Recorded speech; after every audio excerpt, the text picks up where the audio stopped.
तो दोस्तों प्रथम बहुत ही ज़्यादा गुस्सा करता है राध्या के ऊपर और कहानी में आगे आप देखने वाले हैं कि सारी सच्चाई दादी और निहारिका की आ जाती है सभी लोगों के सामने। वह जो नकली नर्स ट्रीटमेंट कर रही होती है यानी जो दवा मंगाई रहती है उसको असली डॉक्टर आती है और देखती है तो उस दवा को पकड़ लेती है और पूछती है कि इस दवा को किसने मंगाया। फिर वहीं पर सारा भेद खुलता है और मैं कहानी विस्तार से आप लोगों से बताता हूँ कि अब प्रथम सारा इल्ज़ाम लगा देता है राध्या के ऊपर कि तुम्हारी ही वजह से राध्या मेरी माँ की तबीयत ख़राब हो रही है और अब मैं तुम्हें इस मित्तल परिवार से बाहर भगा दूंगा। तुम ही हो जो तुम्हारी ही वजह से मेरी माँ रजनी जी की तबीयत ख़राब हुई है।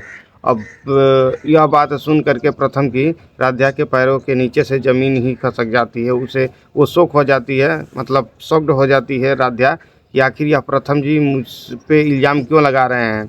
फिर अपनी सफाई देते हुए राध्या कहती है कि प्रथम जी मुझे माफ़ कर दीजिए और मैं अभी भी आपसे कह रही हूँ कि रजनी माँ की सेवा मैं करती हूँ, अच्छे मन से करती हूँ और इसमें मेरा कोई दोष नहीं है। रही बात कि आप मुझ पर इल्ज़ाम लगा रहे हैं तो जैसे वो आपकी माँ है ठीक वैसे ही मेरी भी माँ है रजनी जी। आपको क्या लगता है कि रजनी जी केवल आपकी माँ है, वो मेरी भी माँ है। तब प्रथम चिल्ला करके कहता है कि खबरदार मेरी माँ को अपनी माँ मत बनाओ, अगर वो तुम्हारी माँ होती तो तुम ऐसी तबीयत उसकी नहीं की होती। तभी अचानक रजनी जी की तबीयत और भी ज़्यादा बिगड़ जाती है और सारे लोग जब इकट्ठा होते हैं और देखते हैं कि रजनी जी पहले से और भी ज़्यादा उनकी हालत ख़राब हो चुकी है तो उनको ट्रीटमेंट यानी दवा के इलाज के लिए मेन डॉक्टर को, बड़ी डॉक्टर को बुलाया जाता है।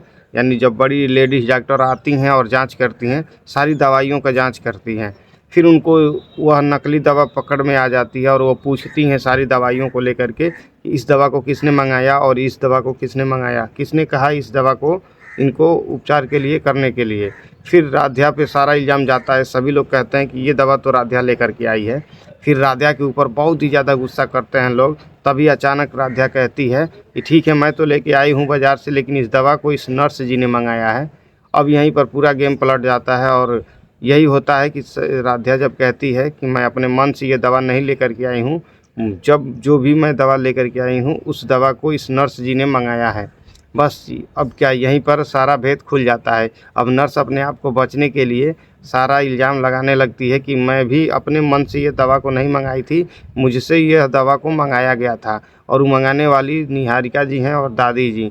यही लोग मिल करके मुझसे बोली थी कि रजनी जी को अच्छी दवा का इलाज नहीं बल्कि नकली दवा का इलाज करो और उनकी तबीयत दिन पर दिन और बिगड़नी चाहिए, ताकि जब रजनी जी की तबीयत ख़राब होगी तो हम लोग सारा इल्ज़ाम राध्या के ऊपर लगा देंगे।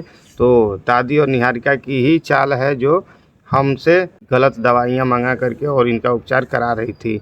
अब यह जब ओमकार जी सुनते हैं तो उनके सर पे बहुत ही ज़्यादा गुस्सा सवार हो जाता है और वो अपनी गुस्सा निकालने के लिए यह डिसीजन ले लेते हैं कि माँ और निहारिका यानी दादी और निहारिका को इस मित्तल परिवार से ही बाहर भगा देंगे। और बहुत ही ज़्यादा गुस्सा करते हैं कि आखिर आप लोगों की हिम्मत कैसे हुई है मेरी पत्नी रजनी जी की तबीयत ख़राब करने की और ऐसी चाल चलने की। फिर यहाँ पर एक बार और दोबारा प्रथम माफ़ कर देता है राध्या को और प्रथम राध्या एक हो जाते हैं और ओमकार जी बहुत ज़्यादा गुस्सा करते हैं दादी और निहारिका पर। तो कहानी में आगे यही देखने को आप लोगों को मिलेगा।